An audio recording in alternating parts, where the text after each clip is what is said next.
Mmm, fresh lemons from my backyard. I don't know exactly what variety of these are, but they just smell incredible. It's a shame we're not using the zest in this recipe. You can't always.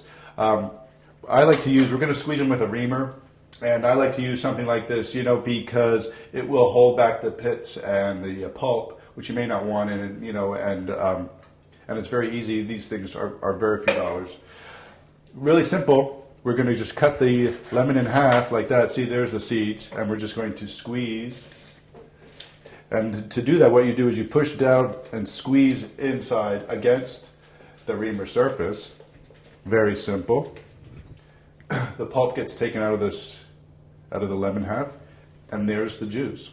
Now, for this recipe, we need a quarter cup of lemon juice, and so we're going to have to squeeze about 3 lemons to get that full amount.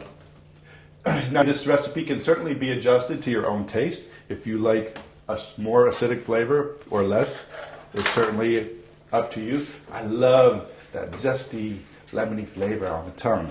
Okay, we got 1 more lemon, and then we'll have our full quarter cup of juice. 1 second here. Okay. There we go. Okay. Nice quarter cup of juice. Some of the pits will slide through sometimes, the smaller pits. So just pour slowly. Pour slowly so that you can stop any of the other pits from coming into your soup. Like so. See, we got all the pits stuck at the bottom there, not in the soup.